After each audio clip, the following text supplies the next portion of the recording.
Imagine a billionaire shedding his wealth, stepping into the skin of a broke nobody, tattered clothes, a single crumpled bill, to face the cold steel of a bank's rejection.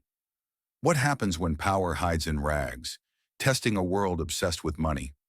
Welcome to the Masquerade of Mercy, a story of grit, heart, and a fight that'll hit you square in the chest. Victor Grayson, tech titan, walks into First Summit Bank disguised as a bum, $50 in hand, daring them to see past the dirt. Behind the counter, Evelyn sneers, but Mia Torres, a scrappy East LA dreamer, sees something more. What unfolds is a roller coaster of defiance, betrayal, and a revolution that could change everything. Will kindness crack the system, or will greed crush it? Stick around to find out. Hit that like button if you're rooting for the underdog, and smash subscribe so you don't miss a beat. Drop a comment. Where are you watching from? We're building this tale for you. Let's see how far it takes us. Ready? Let's roll. Beverly Hills shimmered under a relentless California sun, the kind that turned chrome into molten fire and baked the streets into a golden haze. Bentleys and Lamborghinis purred along the curbs, their sleek bodies flashing like blades in the light, while palm trees swayed lazily overhead, casting jagged shadows onto sidewalks, polished smoother than glass. The air buzzed with wealth. High heels clicked a sharp tattoo, engines growled low, and the faint tang of gasoline mingled with perfume. This was the American dream at its loudest, a parade of power where money spoke louder than words. Victor Grayson stepped out of his Tesla, its obsidian curves a silent testament to the billions he'd earned, shaking up tech. AI empires, solar grids, a name that dominated headlines. But today, he wasn't that guy. He was a ghost in rags, a stained denim jacket stiff with grime, sneakers with soles flapping like tired tongues, and a faded Dodgers cap yanked low over a face hardened by years of proving himself. His blue eyes cut through the disguise, sharp and cold as ice over a stormy sea. In his pocket, a crumpled $50 bill crinkled, his weapon, his wager. This wasn't just a game, it was a reckoning. 30 years ago, his mom had stood trembling before a bank counter just like this, begging for a $200 loan to patch a leaking roof. The teller's blank stare, the door slamming shut, she'd crumpled under that rejection, dead a year later from a broken heart and a busted body. Victor had clawed his way to the top since then, but the scar never faded. Today, he'd see if this world had learned a damn thing. First Summit Bank rose ahead, a fortress of glass and steel that threw sunlight back like a middle finger. Victor pushed through the doors, cool air hitting him like a slap, laced with the scent of leather chairs and freshly printed money. The lobby gleamed, marble floors stretched out like a frozen ocean, veins of gold snaking through them like buried treasure. Chandeliers hung high, dripping crystals that sparkled like fireworks frozen mid-burst, casting a glow over suits with Rolexes glinting like tiny suns, and women in silk dresses sipping espresso from porcelain cups. He shuffled to the counter, every step a quiet dare, the $50 sweaty in his fist. Eyes followed him, curious then dismissive, pricking his skin like needles. Evelyn sat behind the desk, platinum hair pulled tight as a steel cable, gray eyes raking him over like he'd tracked dirt onto her sacred ground. Her red lips curled into a smirk, name tag glinting under the lights like a badge of superiority. "Sorry, pal," she said, voice smooth as silk but sharp as a razor. "We've got a $500 minimum. Maybe hit up a street corner. Those kicks might score you a dime."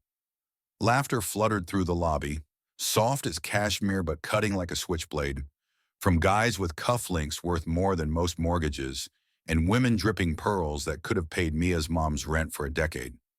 Victor didn't flinch, his gaze locked on Evelyn like a hawk sizing up its next meal. He slid the $50 across the counter, its creases stark against the polished wood. "I'd like to open an account," he said, voice steady, low, a ripple in still water. Evelyn's smirk widened, a predator baring teeth. $50? Sweetheart, this isn't a piggy bank. Take your charity case somewhere else. Maybe the soup kitchen's hiring." The laughter swelled, a mocking chorus that echoed his mom's shame from decades past. Charles Reynolds, the manager, lingered near his office door, adjusting his tie with a faint grimace, his lips tight as he watched Victor with a cold, calculating stare. Less amusement, more appraisal, like a snake sizing up a threat. Victor held Evelyn's gaze unfazed, the sting of her words a dull echo he'd long outgrown. "I've got the cash," and he said, tapping the bill. "That's a start, right?" Across the lobby, Mia Torres sat at her cluttered desk. A coffee mug with a brown ring sat cold beside a stack of papers, teetering like a house of cards. A pen chewed ragged from restless nights. Her dark hair spilled over her shoulders, wild and untamed, and her deep eyes flickered with unease as she watched the scene unfold. She'd grown up in East LA, counting pennies under a flickering bulb, while her mom worked double shifts at a greasy diner, hands rough as sandpaper from scrubbing plates to keep them afloat. Evelyn's jab at Victor landed like a punch to Mia's gut. Raw, personal, a memory of doors slammed in her own family's face. She tapped her fingers on the desk, a restless rhythm, nails chipped from nervous habit, her mind caught between staying quiet and pushing back. She'd seen that look in Victor's eyes before, defiance masking something deeper, something she knew from her mom's tired gaze, from her own reflection some nights. Victor broke the silence, his voice low and deliberate, like a river carving through stone. "Isn't a bank supposed to lift people up, no matter where they start?" The question hung heavy, a challenge wrapped in calm that silenced the room for a heartbeat. Evelyn's smirk twisted into a full-on sneer, her hand darting under the counter to hit a button with a sharp click. A security guard loomed up, 6 foot something with a buzz cut and shoulders like a linebacker, his shadow swallowing Victor like a storm cloud blotting out the sun. "Out!" the guy grunted, meaty hand clamping Victor's shoulder, shoving him toward the exit with no room for debate. Victor didn't fight it, just turned and walked. Each step measured, the glass doors hissing shut behind him like a guillotine dropping. But as he passed, his eyes met Mia's across the gleaming lobby. For a split second, the world stopped. A spark jumped between them, raw and electric, like a match striking flint in the dark. He flashed a ghost of a smile, barely there, then melted into the sunlight outside, leaving Mia with a fire igniting in her chest. She leaned back in her chair, the lobby's buzz fading to a dull hum as her pulse raced. Her fingers brushed the edge of her phone.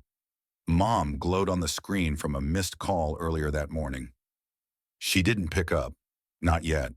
Instead, she replayed Victor's words, that quiet steel in his stance against Evelyn's venom.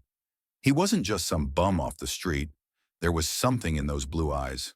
Purpose, pain, a fight she recognized. Evelyn's laugh grated on her now, a sound she couldn't unhear, couldn't let slide. Mia grabbed a pen, scribbling nonsense on a memo pad to steady her hands, her mind racing like a runaway train. She wasn't sure what she'd do, but one thing was clear. If that guy walked back in, she'd be ready. Rules be damned. The sun sank over Beverly Hills, painting the park in strokes of amber and shadow, the sky bleeding gold into the horizon like a painter's last stand. Victor slumped onto a weathered bench beneath an oak, its gnarled branches clawing at the dusk like they'd weathered too many storms. The grass shimmered faintly, dappling his worn-out disguise, jacket patched with stains that smelled of dust and regret, sneakers peeling at the edges like shedding skin, cap casting a shadow over a face etched with resolve. He pulled the crumpled $50 from his pocket, smoothing it between calloused fingers, its edges soft and frayed like moth wings, battered by time. It wasn't just paper. It was a memory, a wound that wouldn't heal. His mom's thin frame flashed in his mind, hunched over their rickety kitchen table, counting nickels under a dying bulb, her hands trembling as she unfolded the bank's rejection letter, a crumpled ghost of hope. She'd begged for that $200 loan to keep the rain out. They'd said no, and she'd faded, dead a year later from shame and cold. That scar had fueled Victor's climb to billions, but it still burned. Today was supposed to be a cold test, a poke at the system's rotting core. But Mia's eyes, dark and restless across that marble lobby, had flipped the script. She'd seen him, risked something. Why? He leaned back, cap low, the bench creaking under him as he replayed the scene at First Summit. Evelyn's smirk had been textbook, snide, predictable, a carbon copy of the teller who'd crushed his mom. The guard's shove, routine. But Mia, that flicker in her gaze, anger, unease, maybe a shred of fight, stuck with him like a splinter under his skin. She looked at him like he was a person, not a punchline, when every suit in that room had turned away. He rubbed his jaw, stubble rough under his fingertips, the $50 crinkling as he tucked it back into his pocket. Most folks in that bank saw a bum and wrote him off. She'd stared straight through the disguise like she knew the game was rigged. He didn't have her figured out, not yet, but a quiet vow formed in his gut. He'd go back, push harder, see if that spark in her could catch fire. Inside First Summit, the hum of privilege buzzed on, a machine that never slept. Phones chirped like crickets in a gilded cage. Heels clicked a staccato beat on the marble, and the air carried the faint clink of coins, like the heartbeat of money itself, steady and smug. Mia sat at her desk, a fortress of chaos. Papers spilled over the edges like a landslide waiting to happen. A coffee mug sat cold with a brown ring staining its rim. A pen chewed ragged at the end from nerves that wouldn't quit. Her phone buzzed again, the screen lighting up with Mom. She sighed, picking it up this time, pressing it to her ear with a hand that trembled faintly. "Mia, you forgetting where you came from?" Her mom's voice rasped through, heavy with East LA grit and a love worn thin by years of scraping by at the diner. "You're up there with those fancy folks. Don't lose yourself, mija." Mia's throat tightened, a lump she couldn't swallow lodging there like a stone. She saw her younger self in their cramped apartment, counting change by candlelight when the power got cut, her mom's hands rough as burlap from double shifts, calluses earned feeding a kid who dreamed too big. "I'm not losing anything, Ma," she choked out, voice thick with unshed tears. "Just figuring it out. I'm still me." She hung up, eyes burning, the lobby's sterile glow suddenly harsh and hollow. Evelyn's sneer at Victor replayed in her head. Maybe try a street corner. And it lit a fuse in her chest, a slow burn that turned to a blaze. She wasn't just mad. She was done. Done watching people get kicked down like they didn't count. Like her mom hadn't counted, like she hadn't counted all those nights praying for a break. She'd grown up on the wrong side of LA, where banks were fortresses you didn't dare enter unless you had the right clothes, the right cash, the right skin sometimes.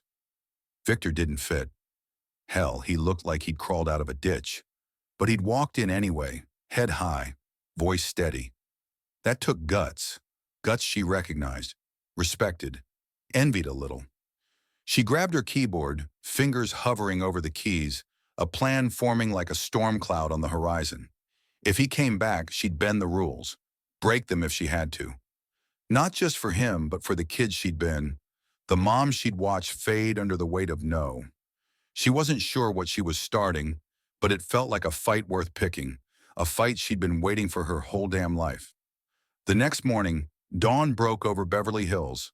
The sky streaked pink and gold like a painter's last fling before the heat took over.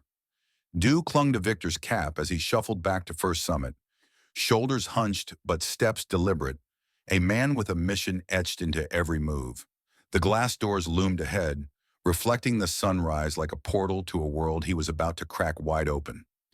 He didn't get 2 feet inside before Mia intercepted him, her blazer wrinkled from a sleepless night, dark hair spilling wild over her shoulders like she'd wrestled the wind and won. "I've got you," she whispered, voice low but fierce, like a promise carved in stone under pressure. She steered him to her desk, dodging Evelyn's hawk-like stare from the counter, and sat him down in the cheap plastic chair beside her cluttered kingdom. Her fingers flew over the keyboard, clicks sharp as gunfire, adrenaline pumping through her veins like a drug. Using her trainee access, she bypassed the $500 minimum with a few deft strokes, opening an account with his measly $50.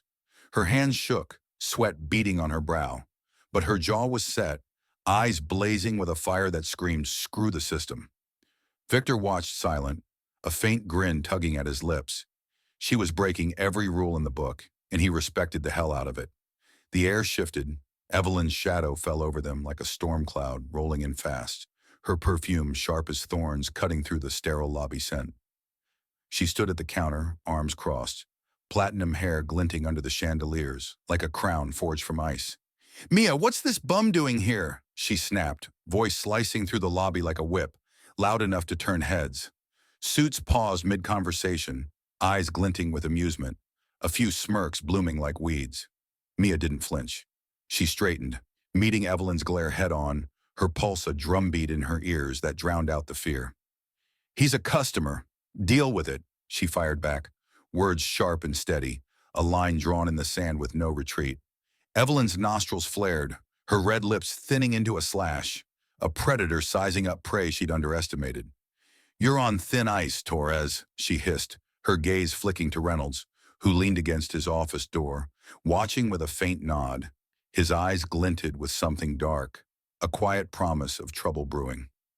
Evelyn retreated, heels stabbing the marble like daggers, but the tension lingered, thick and electric. Victor slid a napkin across the desk, ink scrawled in a messy hand. "Kindness is a rare spark in this desert." "Thanks." Mia's fingers brushed it, a jolt running up her spine like she'd touched a live wire. Hot, alive, dangerous. She tucked it into her pocket, heart pounding like she'd just run a marathon through a minefield. "Don't mention it," she muttered, glancing at him. Those blue eyes held hers, steady, knowing, a flicker of something she couldn't name. He stood, tipping his cap slightly in a nod that felt like respect, and shuffled out, the glass doors hissing shut behind him with a soft finality. Mia leaned back, exhaling hard, the lobby's buzz crashing back like waves after a storm. She just stuck her neck out, way out, and it felt good. Scary as hell, but good. Better than good. It felt like waking up. That night, Victor stood alone in his Malibu mansion, a palace of glass perched on cliffs where the Pacific roared like a beast clawing at its chains. Floor-to-ceiling windows framed the ocean, waves crashing under a moon that hung low and fat, silver light spilling across the hardwood like a spotlight on his restless thoughts. He held the $50 up, its edges glowing faint in the lunar wash, a relic of the day's quiet war. The test was simple. Walk in, see who bites, who balks, who bends. Evelyn's dismissal was textbook. The guards shove a yawn, nothing he hadn't seen 1,000 times. But Mia? Mia was a curveball, a spark in the dark that wouldn't quit flickering. She'd risked her job, her ass on the line, for a guy who looked like he'd crawled out of a dumpster. Why? He paced, boots scuffing the floor, the memory of his mom's defeated slump playing on loop, her thin shoulders, the bank's steel doors slamming shut in her face. Mia wasn't just a helper. She was a matchstick in a world of cold stone. And Victor? He was ready to strike it, to set the whole damn system ablaze. Tomorrow he'd push harder, see how bright that spark could burn before it caught. Days ticked by like a countdown, tension coiling in Victor's gut like a spring wound too tight. He'd played the game long enough, time to flip the board and watch the pieces scatter. Monday morning hit, and he stormed back into First Summit like a thunderhead, rolling over the LA hills dark and unstoppable. Gone was the ragged disguise. Now he wore a black suit tailored sharp as a blade, cufflinks glinting like captured stars under the chandeliers, his presence sucking the oxygen from the room like a vacuum. The lobby fell silent, the air thick with static as he strode to Evelyn's counter, every step a gunshot echoing off the marble.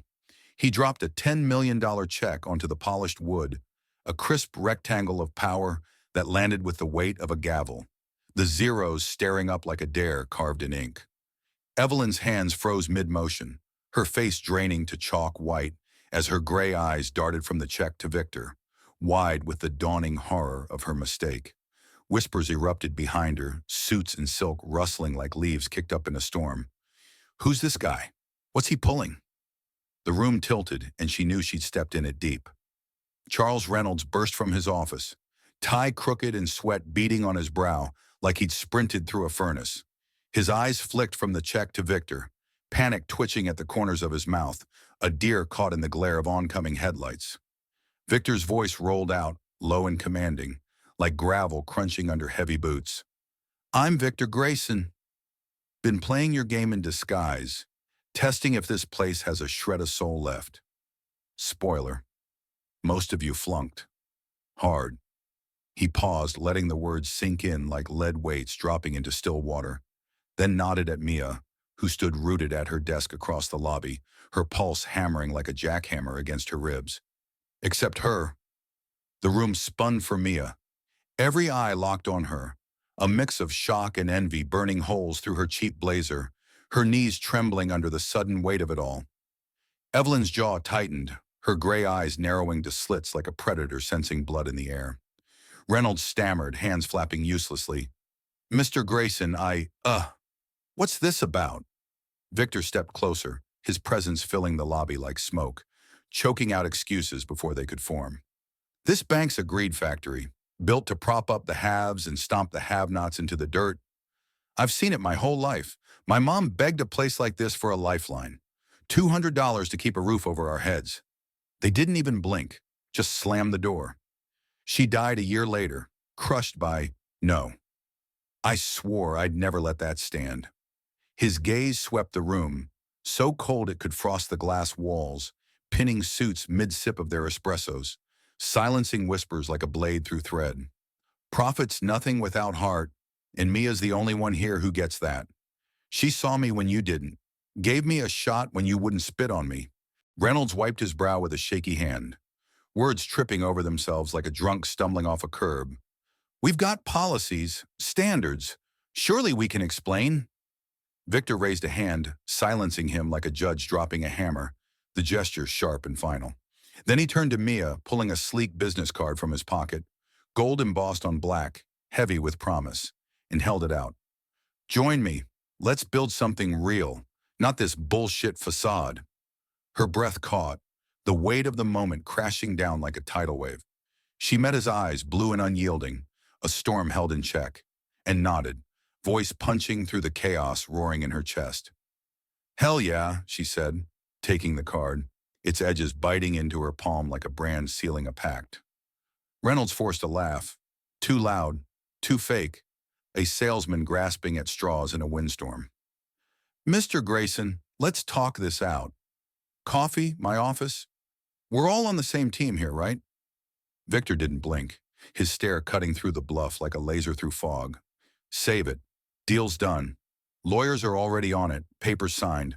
This place is mine now. He turned on his heel, suit jacket flaring like a cape caught in a gust, and strode out, the glass doors hissing shut behind him like a final curtain dropping on their old world.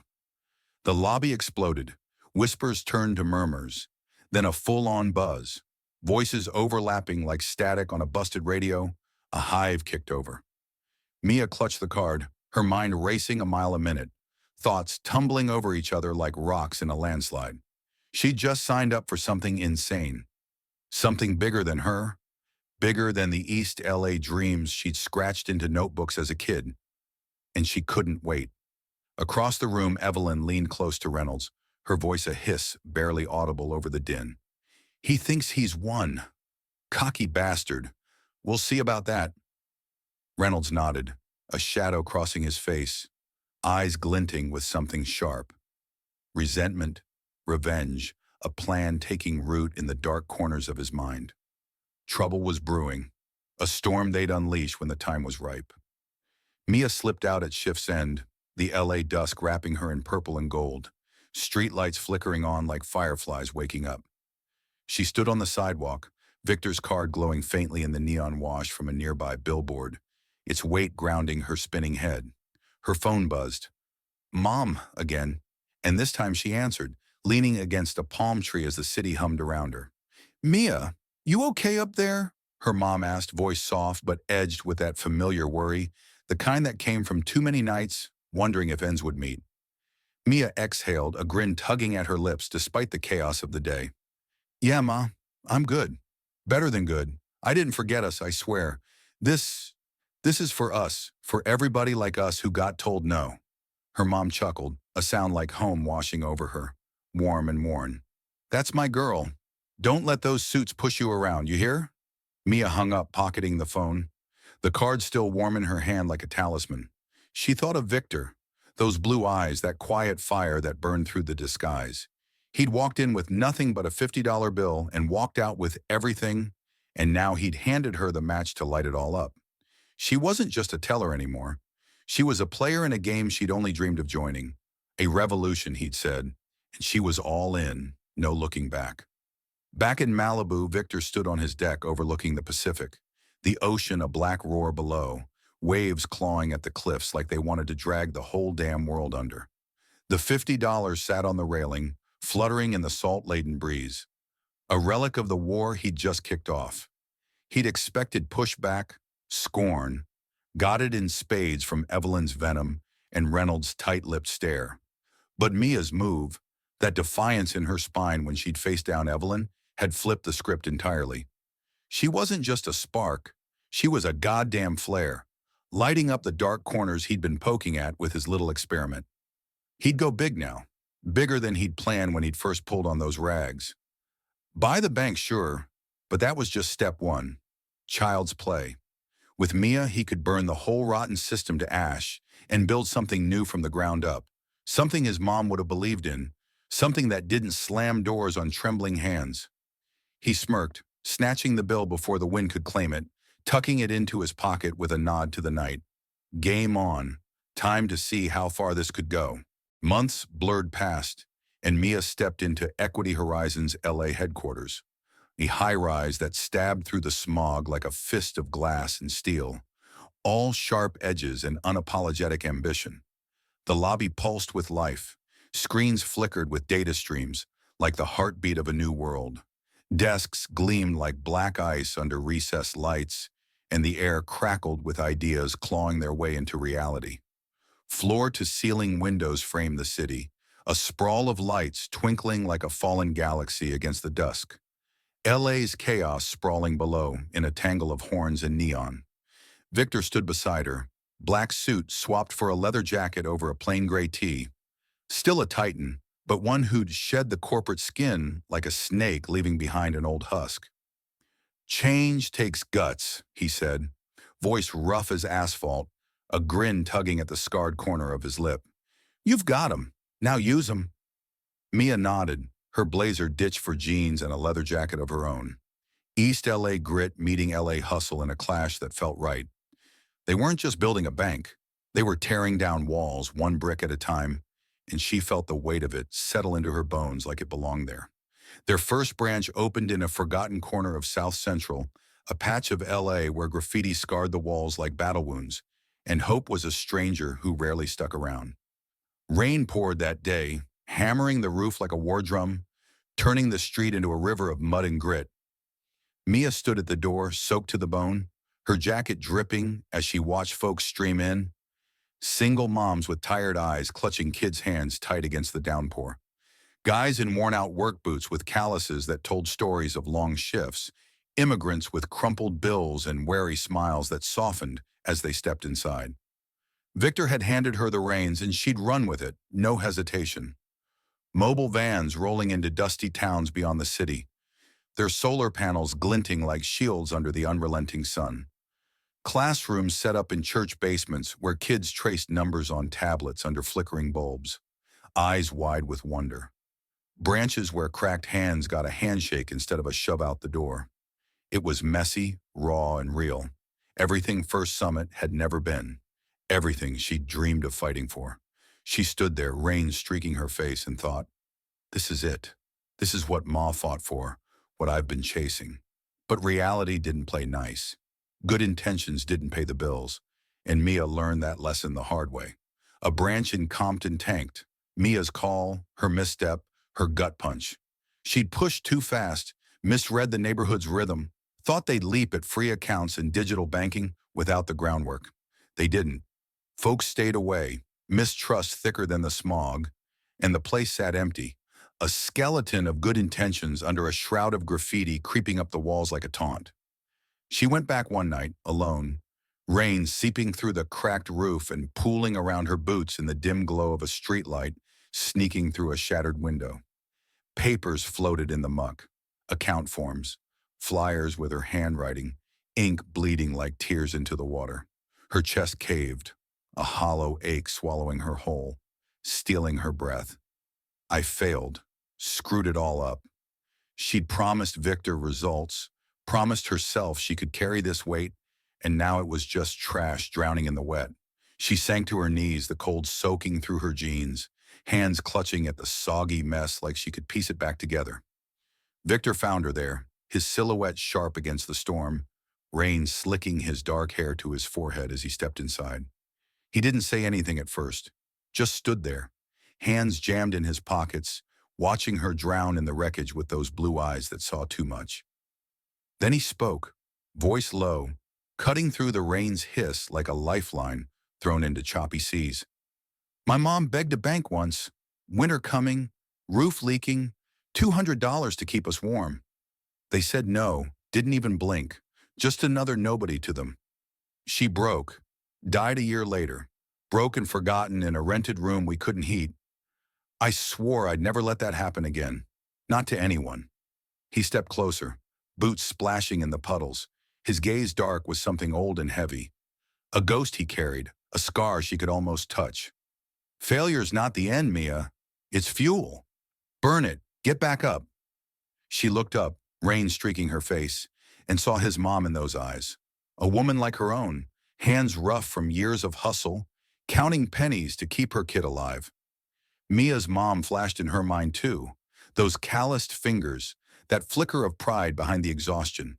She nodded, slow at first, then firm, the fire flickering back to life in her chest, an ember sparking in the wet. Okay, she said, voice hoarse, barely above the storm.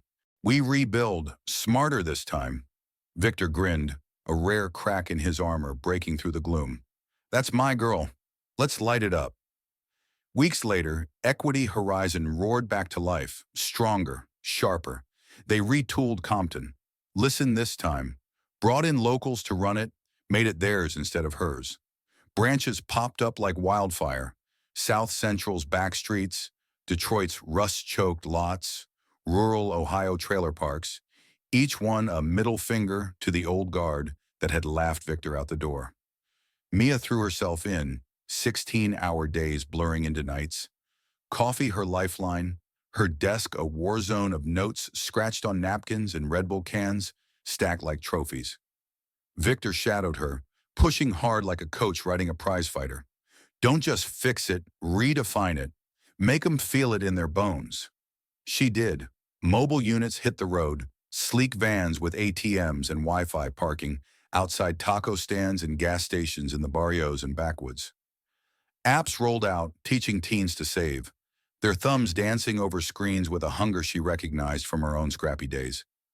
Customers didn't just deposit cash, they dropped stories that stuck with her. A mechanic who'd been laughed out of banks sliding a greasy $20 across her desk, pride in his grin, a widow who'd pawned her wedding ring to eat, now clutching a debit card like it was a lifeline back to dignity. Mia listened, her East LA roots humming in every handshake. She'd been them, still was them deep down, and she poured that into every move. Victor watched her grow, leaning against a wall in the LA office one night as the city lights painted his face in neon streaks, reds and blues bleeding together like a bruised sky. You're not just running it, you're rewriting the whole damn playbook, he said, voice gravelly with something that sounded like pride. Rough edge, but real. Mia shrugged, exhaustion tugging at her edges, but a grin broke through, fierce and unpolished. Somebody's got to do it. Might as well be us, right? He nodded, tossing her a water bottle from the mini fridge with a flick of his wrist. Damn right. Keep swinging. Outside, LA pulsed, horns blaring, sirens wailing, a city that never slept or shut up. Inside, they built, quiet, relentless, a machine of their own making. Mia thought of her mom, counting pennies under that flickering bulb all those years ago, and felt her presence in every step they took. Every branch, every van, every kid with a tablet. This wasn't just about banking anymore. It was about proving the underdog could bite back, could build something that lasted. Years rolled by like a freight train with no brakes, and Equity Horizon turned into a wildfire, spreading from LA's gritty fringes to Detroit's rust-bitten streets, then leaping oceans to Nairobi's dusty roads and Mumbai's teeming slums. Lines formed under blazing sun, snaking around corners. Factory workers with oil-stained hands, single moms with kids tugging at their frayed hems, teenagers clutching coins scavenged from sidewalks and couch cushions. Mia stood taller now, her leather jacket swapped for a sharp blazer that hugged her frame, but her eyes still carried that East LA spark. Fierce, unyielding, a fire that wouldn't dim. She was set to speak at a global finance summit in New York, Wall Street's turf, a gauntlet of suits and ties ready to hear her out or tear her down with their Ivy League smirks. Equity Horizon wasn't just a bank anymore. It was a movement, a loud-ass yes to every no the system had ever spat in their faces. A middle finger to the Evelyns and Reynoldses who'd laughed them off. But right before the big day, hell broke loose, and it hit like a freight train through a glass house. Charles Reynolds had slithered into Victor's inner circle after the first summit buyout, all oily grins and promises of inside knowledge from his years running the old guard. Mia never trusted him, those shifty eyes, that too smooth laugh that grated like nails on chalk. But Victor saw use in his experience. A guy who knew the playbook of the suits they were fighting. Big mistake. Catastrophic even. Hours before Mia's speech, Reynolds struck, strutting into Victor's Malibu office with Evelyn at his side, her smirk sharp as a blade. She tossed a USB drive onto the desk like a lit match, her voice dripping venom. Told you he'd crash. Too soft for this game. Reynolds had sold Equity Horizon's data to a megabank. Client lists, growth plans, every damn secret. Traded for a seven-figure check in a corner office in some glass tower far from LA's grit. Money beats mercy, Grayson, he sneered, arms crossed, his tie pristine, against a shirt that screamed sellout. Your little experiment's toast. Should have stuck to playing with robots. The news hit like a bomb. Stocks plummeted within hours, screens flashing red like warning lights in a cockpit going down. Clients panicked, pulling cash in droves. Branches emptied out faster than a bar at last call, a gut punch that threatened to bleed everything they'd built dry.